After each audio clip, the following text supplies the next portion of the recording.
Welcome to The Feast Life, where we empower you, the modern homeschool mom, to create a life and homeschool you love. One founded on faith, family, freedom, and fun. I'm your host, Julie Ross, creator of the award-winning homeschool curriculum, A Gentle Feast, and a certified Christian life coach. For more information on today's episode and to access my free gift for you, check out thefeastlife.me. Charlotte Mason once said, "Life should be all living, not a mere tedious passing of time." So on this show, we seek to savor the feast of life. Girl, grab your favorite beverage and pull up a chair. You are welcome at this table.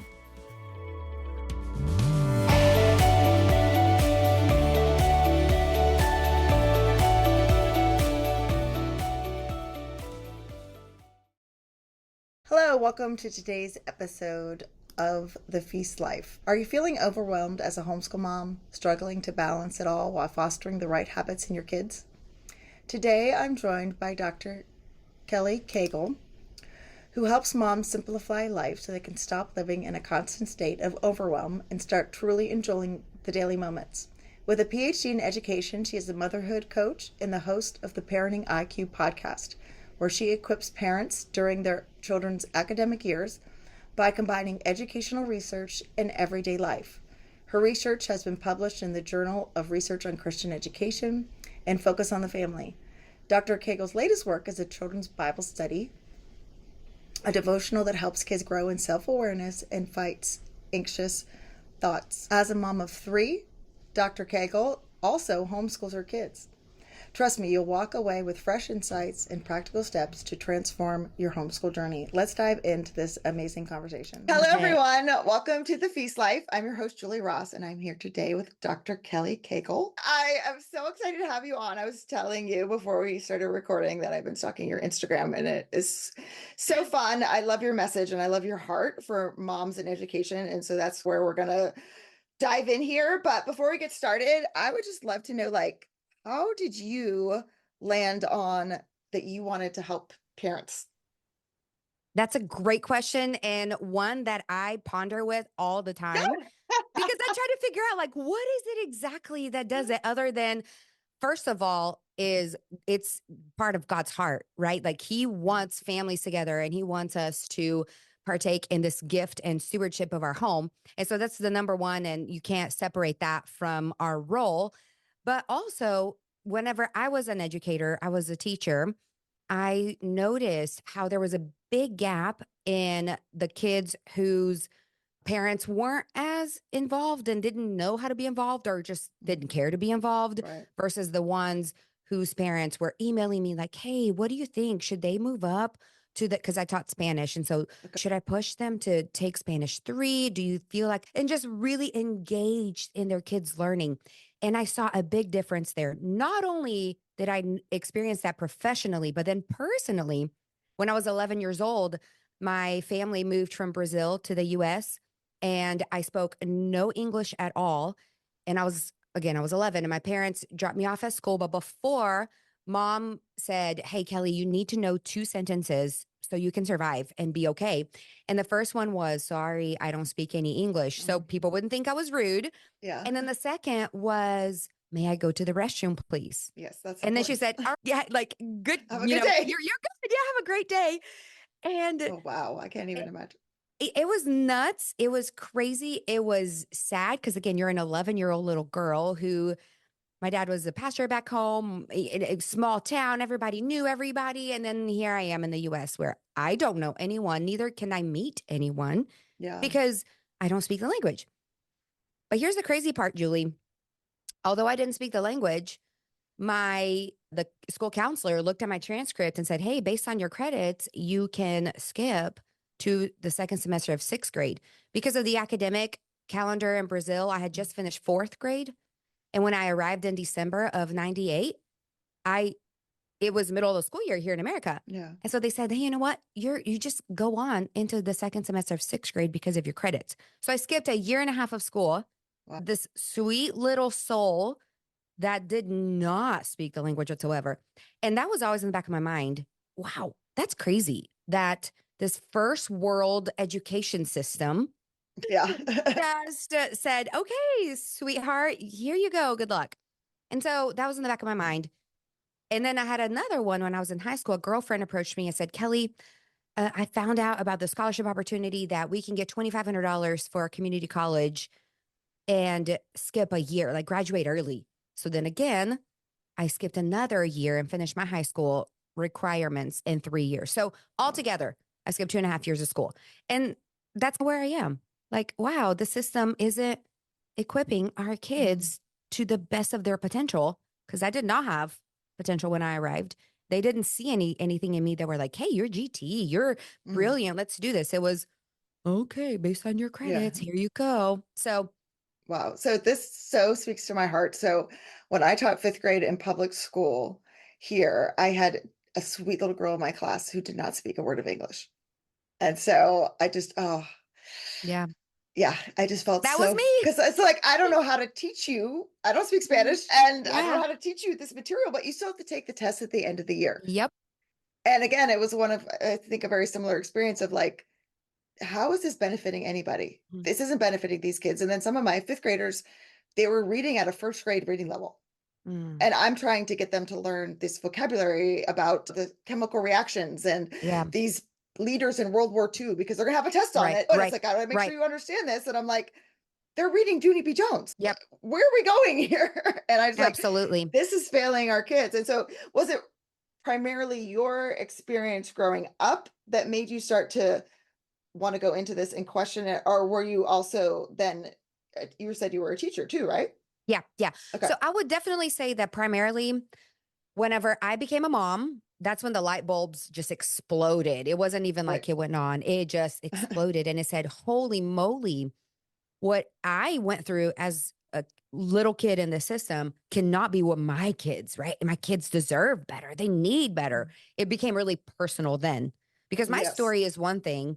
It was just part of my childhood and whatever. And then I went on and got an undergrad degree and was great. Then I became a teacher and I was like, all right, there's still some separation here, but then it became real personal when it came to Yep. my kids, Yep. you know? And then I said, no, no way. So whenever I have my first son, I have three boys, by the way. Now they're 13, 8, and 6. And when I had the 8-year-old, he was born, I was in the middle of my school counseling, my master's in school counseling. Okay. Okay. And I was in my internship and again experienced the fact that I thought me without being in it, I thought that I could help kids more just be I could be a little more impactful in kids' lives if I was a school counselor, a different title, not in the classroom teacher with what Right. you just said that I have to teach them this Yeah. content for this big test. It was, man, impact their person, their Mm. emotions, their home life, their school life, all Yeah. of these things. And then I was in the middle of my internship, I was like, no, because then you're overseeing the tests, you're dealing Mm. with failure, who failed what, where to put what, schedules, and all these other, it wasn't still the benefits that I thought I could give to kids. And Mm. so in the middle of that, I just heard the Lord say, Kelly, just keep going to school to get your PhD. And I was like, huh, you're crazy. I'm not good enough, not smart enough. I can't do this. With three little kids I had two at the time. And too. then Okay. when I got my acceptance letter to my doctorate program, I was 37 weeks pregnant with the third. Oh So wow. the first day of school, I had a 5-month-old nursing baby at home who hated sleep. I had a 2-year-old toddler who was the strongest willed child in the history of children. And then a 7-year-old who was starting his own little school journey. So yeah, And then you look back and you're like, how did I survive this? yeah, not a whole lot of sleep, a lot of grace from the Holy Spirit. And it was just honestly, this is where I believe that we can do hard things Mm. because I restructured my life. I put some strong habits in place, boundaries like no other. And then I just knew that for the next, they suggested 5 years, but I knew for the next however many years, that's what Wow. I would be doing. So my goal was to finish in 3 because that's the earliest you could finish. And I did it. Okay. I finished Yeah. in 3 years. That's awesome. Congratulations, especially Thank with you. all the other things. Like that's what it's Yeah. like. Life sometimes doesn't give us the perfect circumstances to achieve our dreams. And Right. oftentimes it's the exact opposite. Yeah. And it's the continuing of pushing through that. And you talk a little bit about that. I've seen some of your Instagram posts about this kind of growth mindset and being willing to take the Hmm. risks. And Hmm. can you talk a little bit about that? Yeah, sure. I would love to. So I think that sometimes these ideas of these dreams and these passions, we feel like we need to lay them aside in motherhood. Yeah. And I believe they can be in tandem. I believe that you can still pursue your God given purpose to the fullest, even when you are a mom, because your kids can come alongside you, right? So I don't think it's one or the other. I don't believe that you have to give up. And I'm not even saying that your dream should be to go to school and further your education. Right, Maybe right. that is it. But it could be that it's legit to maybe start a co-op in your area with amazing to build this community that you see a need and then you go and you do it. So this growth mindset comes in there. There's a researcher, her name is Carol Dweck, and she's brilliant. And she wrote the book called Mindsets. And it's sold, I don't even know, like over 5 million Yeah. copies. It's just an amazing read. It's hard read if you choose to read it for pleasure. I don't The TED think that Talk's it's a a good little idea. easier to digest. Yeah. So the fixed mindset is this like, I failed. I can't do this. This is not the right season. I need to wait. And this is not like chapter closed, right? Book closed. I'm not going to do this right now. In reverse, the growth mindset is that you have this idea where in every opportunity, anything that you encounter in your life, you approach it through a different lens of how can I grow from this? For example, Julie, whenever you first started this podcast, you were probably like me because I also have a podcast, The Parenting IQ. Like me, when I started, I was recording to 5 people. And Right. it was mom and dad, Josh, my husband, and then my 3 best friends, right? This is my audience. And I was like, I'm going to give them value because Yeah. I believe in this message. But I have a solid audience of 5 for a few weeks. And then it became an audience of 10. Yeah. And then it became an audience. So I could have looked back and said, man, I just recorded 4 episodes this whole month, put out in this world. It took me so much time to write, so much time to record. Mm. There's so much work that goes behind this. However, Yes. there's very little return. I could have easily said, done. But now I'm 132 episodes in. That's awesome. I am part of the Christian Parenting Podcast Network.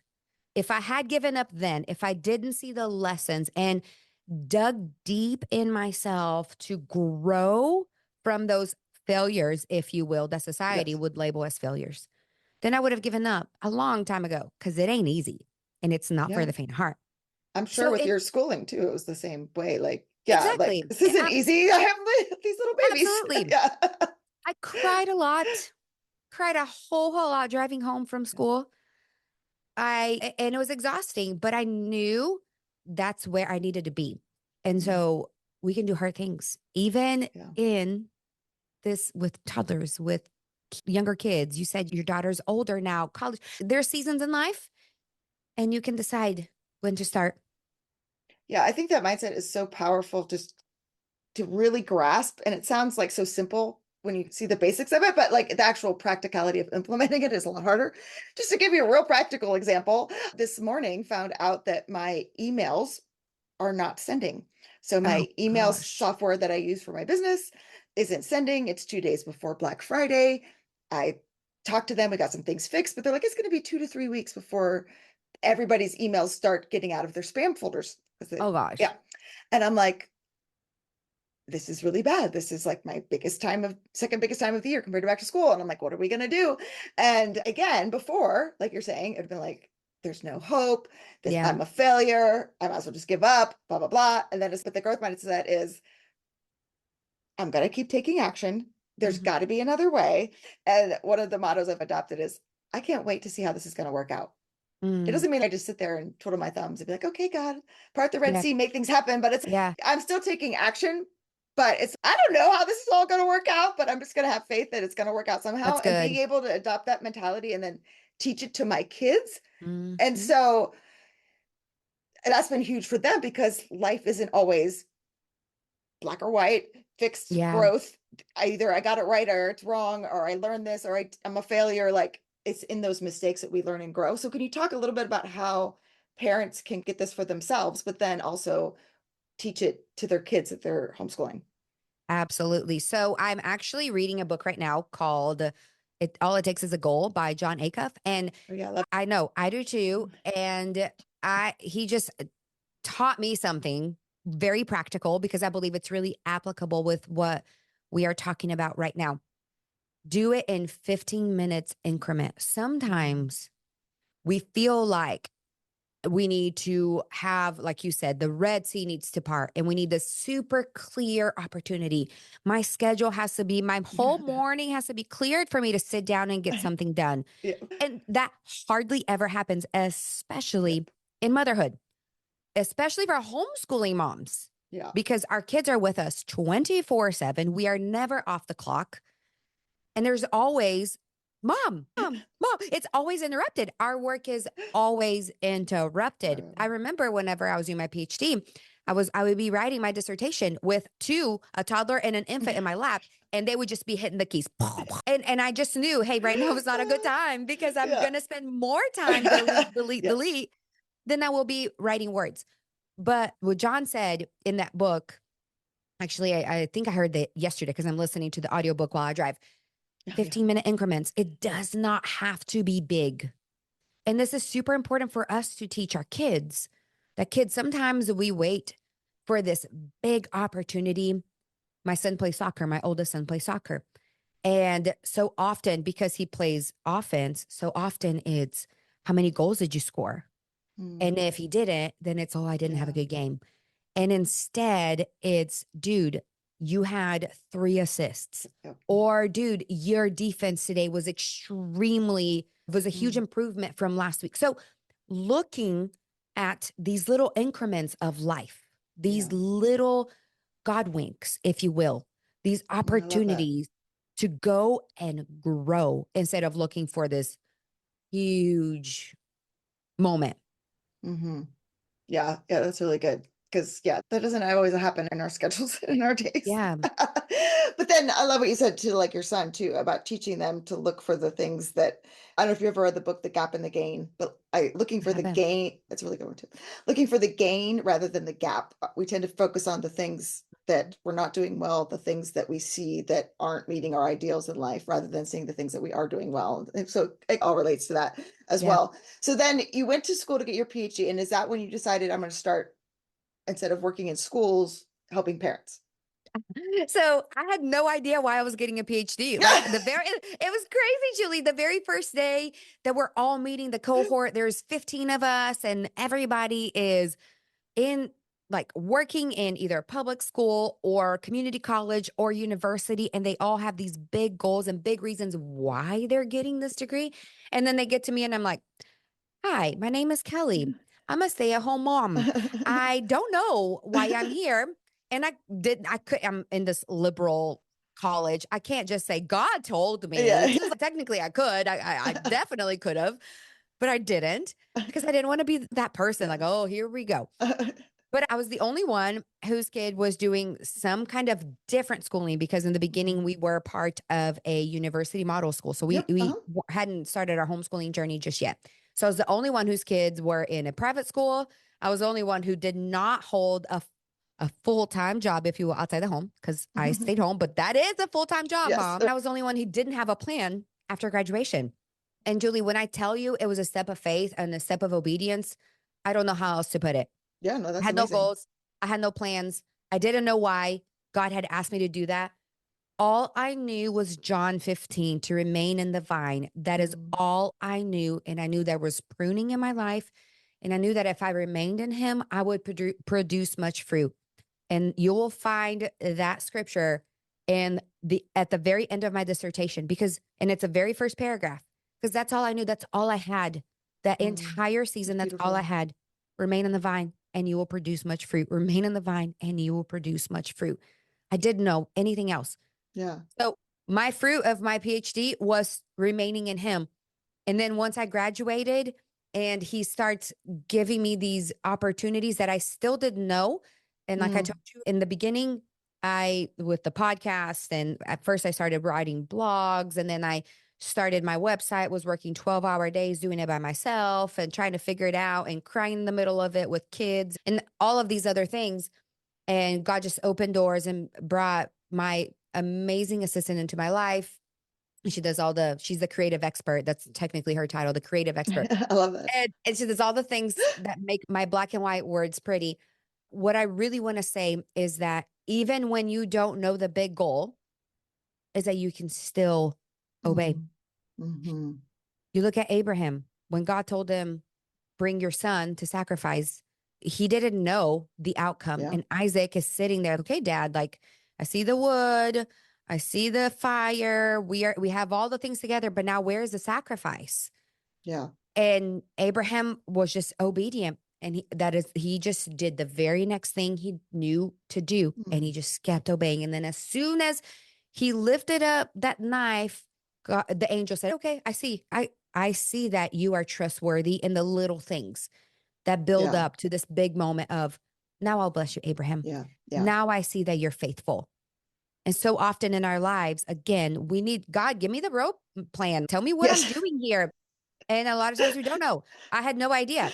The reason why I started this is because when I graduated, I told my husband, hey, okay, I'm done now. So I need to get a job. And I don't want you working outside the home. I don't want the kids not being here. I've gotten used to this rhythm that we've established in our home. Although there were strong habits, strong boundaries, very big structure, he got used to it too. And he started benefiting from it. So he said, no, we're going to figure something else out. And so I started the IQ network. So Mom IQ coaching is where my motherhood coach, and then work alongside moms to bring this rhythm of simplicity and really just wholeness into their home. And then also Parenting IQ podcast. Yeah, that's beautiful, because I think we get exactly what you're saying. We want the roadmap. We want the destination. We want to guarantee that it's all going to work out and be easy. Yeah. And then, so we stay stuck, because that's not going to ever happen. Exactly. Rather than, like you're saying, take those small steps. I think of it, I lived in a neighborhood once that had these streetlights, but they were motion detectors. If you went for a walk at night in the neighborhood, you'd walk under a streetlight, it would turn on. But then to get to the next streetlight, there would be a period where it was like dark and scary, and you weren't sure if the next one's going to turn on or not. And then it was like, oh, okay, now I know the path. And I love that, because it was such a metaphor of, okay, this is the journey that I've been on too, like of God going, okay, here's the next step. Yeah. Okay, here's the next step.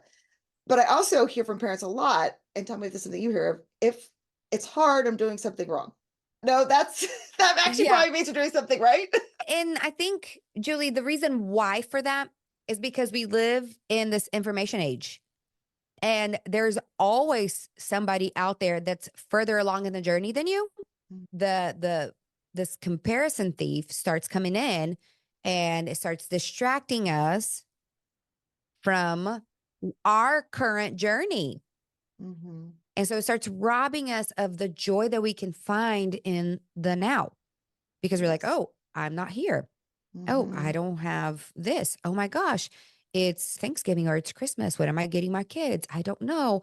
And you're talking about Black Friday, and you're like, it's easy for you to think, oh my gosh, what are my people thinking that I said I was going to do this? Now I'm not doing it. And probably so-and-so isn't doing that. The software that so-and-so uses probably is not. And so it's just a snowball effect of less than, and it becomes distractions. Yeah, 100%. Yeah. So in terms of, you mentioned this a couple of times, of getting your PhD and the work that you're currently doing while also homeschooling 3 kids, right? As the importance of habits and boundaries. And my audience is primarily moms who use Charlotte Mason's philosophy. And she was a woman who talked a lot about habits and had very clear boundaries in her daily routine and the way that she structured her life in order to write the volumes and do the things she did. So I would love to hear from you, like practically, because I do agree, in order for you to be obedient and take these steps, if everything else is chaos, that's going to be a lot harder. So some of the hard we're creating for ourselves sometimes. So what are some kind of really practical start here advice would you give for these homeschool moms of, okay, you need to get these few things in place before, if you want to start doing some of this other stuff? Today's episode is brought to you by A Gentle Feast. A Gentle Feast offers a complete living books curriculum, an award-winning early reading program, and more tools to equip you to apply Charlotte Mason's timeless philosophy into your modern homeschool. Go to agentlefeast.com to check it out. Smooth and easy days are closer than you think. Okay. I'm going to give you 3. Okay. And I'm going to save the best one and most important for last. Ooh, I love it. I think that the first one is be super choosy. You decide, is today a good day for a play date? Or although I want to hang out with my friends, but is today a good day? My kid's tired. We went to bed late, all this other stuff that the kid's going to have meltdowns or they're hungry. Right now is not a good time to go to Target because the Target tantrums are real and true that everybody's been there. Yep. And so be choosy, decide exactly what belongs on your plate for that day or in that season. Be choosy. The second one is have a laundry schedule. Laundry never, ever ends. And the moment you think it ends, your kid's going to come in from outside with wet socks and muddy, all the things, and this yogurt spilt on their shirt. And you're like, all right, let's take this off. It just never ends. So creating a schedule for that task alone, and you can do this with a whole bunch of different tasks in your home. Right. But I think laundry is just one that's every mom experiences. So in that season, before I used to do it twice a week, it was Mondays and Thursdays. But now with my son's soccer schedule, he needs his uniform. He only has 2 sets and he needs the training gear. He only has 2. So I now do laundry Mondays and Wednesdays and Fridays. So that way he has all of his clothes. But other than that, laundry is not happening. It is in the back, like it's there, it's piling up, and I will deal with it when the day comes. Yeah. I have a laundry schedule. Then the third one and most important one is your sleep. If you work everything backwards, everything starts backwards. So, man, I want to be such a good mom. I want to talk to my kids with gentle voice and be kind and really be in the moment to homeschool them. But that means that I also need to make sure that I spend time with Jesus first thing in the morning with my warm cup of coffee, the one that I've finished my one full cup without having to put it in the microwave. In order for you to wait, that actually happens? it does. It has been happening to me for 8 years. Wow. 8 years. I actually drink 3 cups of coffee before my kids ever wake up. Because I wake up, that's a boundary that I set for myself back when I started my PhD, is to wake up at 5:30 every single day. That is the time I wake up Monday through Friday. It doesn't go beyond that. But it is even a step further is what time do you go to bed for you to be able to wake up at 5:30 in the morning? And what time do you go to bed? I'm a granny and I am in bed at 9:30. Me too, girl. I prefer, I'm asleep at 9:30. My lights out. I prefer to be in bed at 9. Okay. With my glass of water by my bed, with my book and my glasses. I'm reading so that at 9:30 I can lights out, glasses off, book closed, and asleep. So sleep. Prioritize your sleep because the mom you want to be can't be an exhausted mom. She just doesn't exist. An exhausted mom being the exact mom you want to be does not exist. Yes, that's so true. And of course there's seasons because I automatically think of the mom as I got a baby. Yep. My husband works 3rd shift or we have these crazy weird schedules or something like that. But I think just having it in your mind that it's a priority because we can just get into really bad habits of, one more episode of that show on Netflix or, let me put my phone by my bed and just go check on Instagram one more time before I go to sleep. And then 30 minutes later, you're like still on Instagram. Yeah, no, absolutely. And you're right. Like the seasons of life, just because I'm in this current season that I can do this doesn't mean that's everybody's season. When I would wake up at 5:30, I still had interrupted sleep, but I had something I was working towards. So that was important to me. But then a lot of times when my baby napped in the afternoon, my babies, because I had 2 little ones napping, I would nap too. Me too, girl. I love me some naps. So, figuring out the rhythm, the season that you're in, but sleep being a huge factor and priority. Yes, that's so good. And it's just keeping that in your mind that this needs to be a priority and then you'll see a huge transformation when you make it a priority for sure. Another thing I hear a lot from moms, and this really ties it well because I feel like you're homeschooling, right?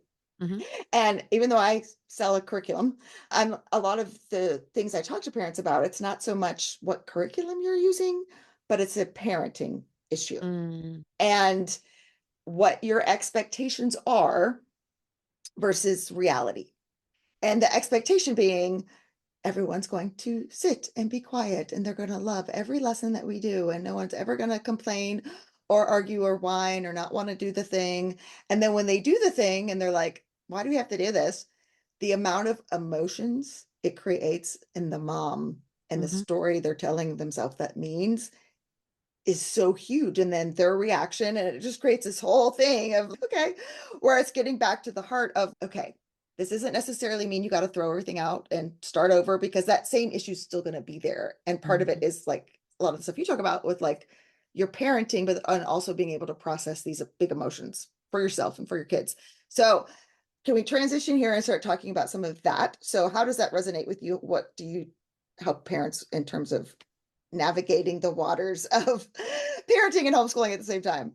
Yeah, no, I've got two-part answer to this. The very first one, you use the word expectation, and that's really difficult because so often we have this grand expectation. And whether that's when we're talking to our husbands, we feel like they're going to be, oh, yes, you're so right.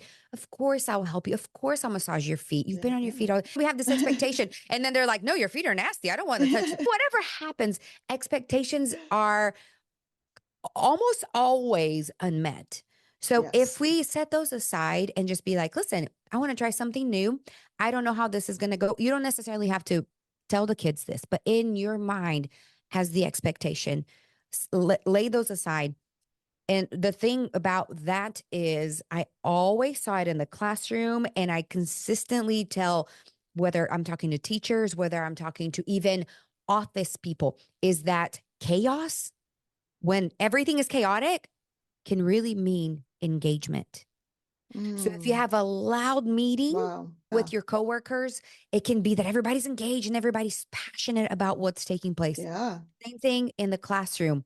We used to play this review game in the classroom, and I taught high school.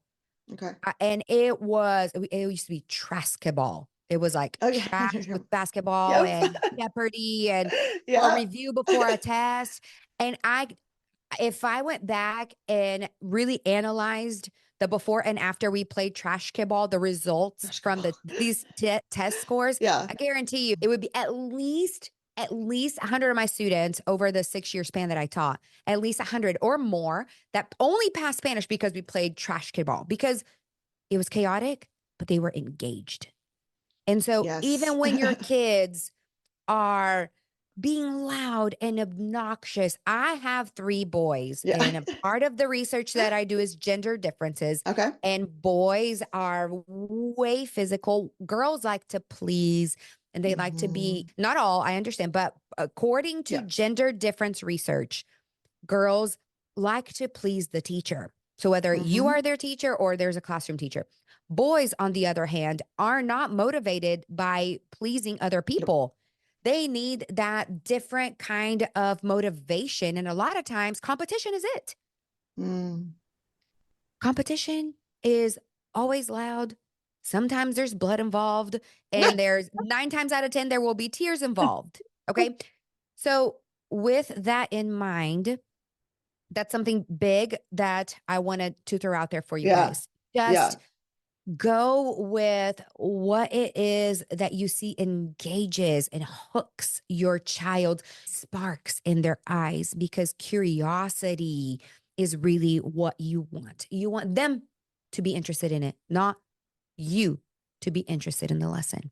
Hmm. That's part one. Yeah. Part two is another part of the research that I do. There's this huge theoretical framework that I love, and I do a lot of teaching on this. I've done podcast episodes on this. I even have a freebie that people can Oh, grab great. Yeah. on We'll do my that on my for website sure. for this. But there was this Howard Gardner is his name. He's Yeah. a Uh-huh. Harvard psychologist, and he started saying, "Hey, you know what, guys? Your intelligence is just not measured by an IQ test, how you score on this test." He took it a step further and he said, there's a lot of people that show their intelligence in different ways. And there are Hmm. 8 ways. And I won't unpack all of that here. Otherwise, we'll sit here and talk for another 30 Yeah. minutes about this. But there are 8 different ways that people are gifted and talented and they are unique in those ways. So whenever we tap into our kids' strengths, that's what I like to say. Your kids have strengths. You, mom, have strengths. So if you operate in your strengths, you are really going to Mm-hmm. succeed. But if you're trying to operate in your kid's weakness, you're not Yes. going to succeed. Or your How, weakness. Yes. or your weakness. Yeah. However, just because you're weak in this area doesn't mean that, going back to your mindset, doesn't mean that it gives you an out and you're like, okay, I'm Mm, not good at this. I'm not going to do this. It's a complete opposite. You can have a growth mindset mm, and be like, I'm going to focus on this. I'm going to help my child continue to grow in this area because I want to strengthen their weaknesses. Because you can mm. be, and the goal is for you to be really well rounded when you reach adulthood, right? We all Yeah, want kids 1%. that Yeah. are well rounded and can function. Yeah. So that freebie, I can give you the Yeah. website when. Yeah. That'd be Oh, great. okay. Yeah. So it's at drkellycagle.com. Right on the homepage, you're going to see a link that says the multiple intelligence theory. And this is really for you to help your learner grow. Okay. Yeah, So we'll link that in the show notes too as well. So that's perfect. great. That's great freebie. No, and part of Charlotte Mason's approach is that you're offering all these different subjects to your kids and you're having this wide feast of learning because you don't know what they might take in that would lead to an area of growth. And because of the multiple intelligences, right? You're still exposing them to art and music and Mm-hmm. poetry and science, and you're outside exploring and you're doing these things because that's meeting the whole child, all these different parts of them. So I love that. Okay, so I do have a question. One of the things you said was about competition. How Mm-hmm. do you bring that into homeschooling? Because I know in a classroom you could play basketball to Mm-hmm. review with all these kids, and I think classrooms can be a little too competitive, but how do you get that in a healthy way in a homeschool kind of setting? So I think one of the big ways, for example, yesterday my little one, so my baby is 6 and my other one is 8. My middle one is 8. So they typically do school together. I focus on both of Okay. them. My oldest one is very independent and he only calls on me whenever he needs help. But I'm focusing on the two, and one does math while the other does language arts. So I can really Mhm. read to one while one can Yeah. just ask me questions. Anyways, so we were doing that. My little one was just not, he just, I don't feel like doing this. Just Mhm. not energized about it. And we were ready to be finished because we needed to go somewhere. So, Mhm. all right, Micah is the baby and Titus is the middle one. And I said, Micah and Titus, let's see who finishes first. But you need to do a good job because you're still Mhm. learning and this is still important. So they went for it. Was just like, boom. Yeah. It was the rabbit just kicked in gear and Mm. literally his engagement changed immediately. And I didn't say anything. There's a prize. Yeah. It was, Right. you are now racing your brother. Yeah. And Titus was barely looking up. That pencil barely stopped writing. And so sometimes even little things like that, a lot of times people think that competition isn't healthy. But if you have boys, competition, they Yeah. thrive in competition. And I'm a girl and I'm different than they are, but Mhm. I know that feels them. Mhm. So I'm going to tap into this area to help them. Sometimes, Julie, let's move into chores. And you can do the same thing with Yeah. schooling. Is all about setting a timer. Can you beat the timer? Yep. Boom. Yeah. So they're Are competing with themselves. Yeah. Yeah. Again, there's no prize. I'm not saying you Right. get a sucker. Whoever wins Yeah. first Yeah. gets a sucker. Yeah. Not doing No. any of that. Yeah. That's It's great. I love yeah. that. Yeah. It builds that internal motivation as well because they're Hmm. competing against themselves, but keeping it fun, keeping Yeah. it a game and not, And with excellence. mm, yes. And not that you have to do this because I said so and get into a power struggle about it. Yep. The other thing, like I was saying, like I often see like parents really take it personally Hmm. if there's any kind of resistance. And they can really be hard on themselves. Oh, I'm doing something wrong, or feel like shame or guilt or whatever. And all those emotions make things so much harder. So, how do you deal with, like you were saying, like your son was, you turned it into a competition, but how do you keep from making that a story about you as a homeschool mom or you as a parent? It's their learning journey, not mine. I've already gone to Mm, school. Me feeling bitter that they don't like this book. I, they're different people. My oldest, I was actually out of the country. My mother-in-law was with the kids here. And my son calls me and he's like, Mom, I need to tell you something. And I'm like, oh, my gosh, this is scary. What happened at Yeah. soccer? What was he, because he's 13, what was he exposed to? Yeah. What just happened? My mind went there. I Yeah. thought he was exposed to something really bad. And he goes, Mom, I'm just not into this book that I'm reading. And it was Huckleberry Finn. And I said, oh, like, praise God. That's all that is. Good. That's fine. He's okay. But I went to the library. We have a library at our house. I went to the library and I found this other book. It's by Alan Gratz. I haven't read it yet. It's 2 degrees. And his excitement completely shifted in his Mm. voice. And he's, would it be okay if I stopped reading this? I'm really trying to. I even looked for the audiobook. I was trying to see if I could, but Mom, I can't. It was written in the 1800s. I'm not understanding. I'm not engaged. Yeah. Can I switch to this book? Backstory. He is not a reader. He hates reading. Mm. I have had to basically set goals with him. I'm not exaggerating. Earlier this year, him and I sat with our family calendar and we set goals that every month he did this. First of the month, he would read one book. And so he set this goal for himself. So I've partnered with him to meet that goal because he's not a reader and he knows that. He doesn't enjoy Yeah. it. And he's really active, high energy kid. If he went to school, I guarantee you he'd be diagnosed ADHD, but he's not. He is just high energy. Yeah. And so it's his reading journey. It's his love of reading connection that's being established right now, not mine. Mine's already here. I don't have to take it personal. It's his turn. Yeah. I love that. That's really good. Yeah. And so did you let him switch? I sure I'm curious. 1,000,000%. God said, buddy, you go for it. And then he even jumped the gun and said, okay, so now because I'm 2 weeks already I've already lost 2 weeks in this month. I'm just going to make this my book. And he shifted the deadline of when he would have to have it finished and how many I pages love he would that. have to read. He took charge because I let him. I partnered with what he wanted. It's not not mine. It's his book. It's his goal. It's his journey. It's his life, his interests. Yeah, that is cool. That's really beautiful. And it takes some of the pressure off of you. And I think because a lot of parents I talk to, they're trying to control their children's reactions and make sure everything is like smooth and perfect all day long. And that's exhausting.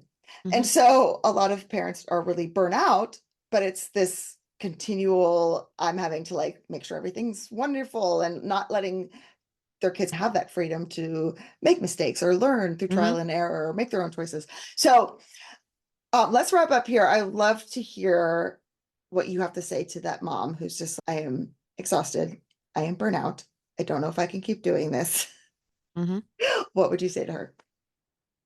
Yeah. So as you were giving that example, a client of mine, a conversation that I just had with one of my coaching clients came to mind. She's a mom of 2 and a 4-year-old. And she's, Kelly, my kids are like at dinner. We're trying to teach them to sit still.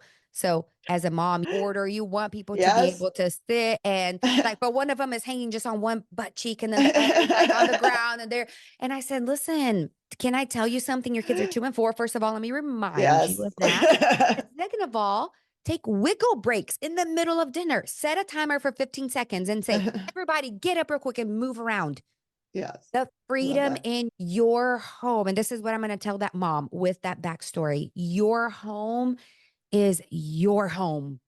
It is your safe haven. It is your kids' safe haven. It is your family's place to come and unplug. You, mom, are the heartbeat of that home. You are setting that rhythm. So if you set one of chaos and exhaustion, and I'm always losing my cool and I'm always reacting because I'm internally exhausted because nothing is meeting my needs and this house is a disaster, and all of that's your heartbeat that's coming out because the Bible says out of the mouth speaks what's in the heart, right? So this is what's coming out. This is what you are setting in your home. Guess what your kids are going to pick up on? That. Yep. 100%. That thing. On the reverse, if you set aside this expectation that we previously talked about, and you say, this is my home, I set the rules. I don't have to have this thing, even though I got it from my mother-in-law. She's going to be so upset if I get rid of it. But right now it's just collecting junk, and you can decide what belongs. objects belong in your home. You can decide what fills up your schedule and what takes your time and energy. You can write your script and you can make your rules. So the I rhythm love that you that. set in your home is up to you. Your home, your rules, your game. Yeah, I love that. That's very empowering, right? It's not trying to make our kids like everybody else's kids. And I think that No. creates a lot of frustration and a lot of exhaustion. So those are some really powerful words. Okay, one last question. I said I was done, but I'm not, because it made me think of something. So one of the things I hear a lot is, if I just let that go, like the dinner example made me think of it. And again, 2 and 4, okay, we have to have child developmentally appropriate expectations Yep. or realistic even, but if I let this go, I'm going to be teaching them bad habits. And in the Charlotte Mason world, I feel like, especially because there is that focus on habits, but it's almost like micromanaging, microscope of everything your child does. So they never develop a bad habit about anything. And then there's also this expectation of, I need to train them not just in obedience, but in doing things with the right attitude. So I don't know if you've heard that obey right away, all the way with a happy heart. So I need to micromanage the reactions, but then also their attitude toward the thing I'm asking them to do. And it's this, like you're saying, this continual pressure cooker thing. I don't even remember what my question was. Sorry. Choose your battles. Choose your battles. I'm with you. I was following you all You along. are I was visualizing there, but now everything gone. you're saying. And to the mom, that's you were talking about not creating bad habits in your kids, because Yes, there's thank you. again that Yeah, word I can't expectation. let anything go. Yeah. Can't let anything go. Man, you have to choose your battles. You just have to decide, is this habit really fighting? For example, and this is happens, every kid has the habit of picking their nose. And you just see, and it's so gross. And but some of them go to the extent of, I'm going to eat it. And you're Uh-huh. like, okay. Or others will go, this happened to my husband when they went to move when they were little kids. They went to his brother's, they shared a room, and they went to remove the bed, and it was like Yes. booger nation on the Oh. wall. Disgusting. So Yeah. definitely a habit worth breaking, Yeah. because nobody wants this nasty kid that's then 8 years old picking their nose. Everybody's gonna Yes. make fun of them. Everybody, doesn't Yep. matter where you go. However, the habit of, if you have a small kid, which I do, and my kid, and my 6-year-old puts up his own clothes and has been since he was 3 years old, the habit of hanging the clothes perfect on the hanger, his motor skills at 3 are not developed. His motor skills at 6 are developing. So if I expect his hung clothes to look like my hung shirts, they will not. Why? Yeah. Because I'm a 37-year-old adult who has already had their motor skills developed. My son is a 6-year-old developing child. So I'm not going to go in and tell him, hey, what you're doing is not good enough. I'm not going to try to break that habit. The habit you're trying to establish is, I am responsible for my clothes and I put them up because I get to go and find them in my closet when I need to find something, right? That's the habit Yeah. of your clothes, your stuff, your closet. This is what you're trying to teach them. But how it looks hung, if you go into his closet right now, the shirts look like this. Like one side is hung, the other Yeah. slipped out, just because he didn't fully put it. And you know what? It's okay. It's okay. That's not the Yeah. habit I'm teaching. I don't have to go correct that, micromanage that habit Yes. right Right. now. So choose your battles and be a little lighthearted when it comes to the perfection of the habit that you're forming. Yeah. Yeah. No, that's great advice. Thank you for answering my question that I didn't actually couldn't articulate. So to wrap up here, how can parents connect with you if they want to hear more? Especially they need to Absolutely. follow you on Instagram, because I love your Instagram account. I love that. Thanks, Julie. I appreciate it. So Yeah. Instagram, Dr. Kelly Cagle, Dr. Kelly Cagle. And my website is the same. Technically I'm in all social platforms, but I don't do them. So don't go follow me on TikTok. All the things. Follow me on Instagram. That's where Yeah. I'm really heavy. Then my website is drkellycagle.com as well. And there you'll find the links for this freebie that you and I talked about, for my coaching, if you want to reach out and talk about how you can create this rhythm in your home. And then also the podcast, which is on Apple and Spotify, but it's Parenting IQ. And it's also on my website if you forget. Yes, I love that. Thank you so much for taking the time to talk to us today. Sure thing. Happy to do. Thanks, Julie. Yeah. Thanks for listening to today's episode. Let's wrap up with some key takeaways. Number one, mindset matters. Dr. Kelly emphasized the power of adopting a growth mindset, not only for ourselves, but also for our kids. She shared how embracing challenges and fostering curiosity over perfection leads to long-term success in both homeschooling and life. Number two, the importance of rhythms and boundaries. To thrive as a homeschool mom, Dr. Kelly highlighted the need for structured rhythms and clear boundaries, like setting a dedicated laundry schedule and prioritizing sleep to avoid burnout. Number three, choose your battles wisely. Not every behavior needs correcting. Instead, focus on what truly matters, establishing habits that foster independence and responsibility while letting go of perfectionism in less critical areas. Number four, tap into strengths and intelligences. Understanding and leveraging the intelligences of your child can help tailor your approach to learning. Whether through games, creativity, or hands-on activities, kids thrive when their strengths are acknowledged and nurtured. And last but not least, homeschooling is a journey, not a sprint. Kelly's story of parenting with her son to find a love for reading highlighted the importance of seeing learning as their journey, not ours. Letting go of control and trusting the process creates a more joyful and effective homeschool environment. I hope you enjoyed today's episode. Make sure to check out the show notes for all the resources from Dr. Kelly Cagle. Thanks for listening.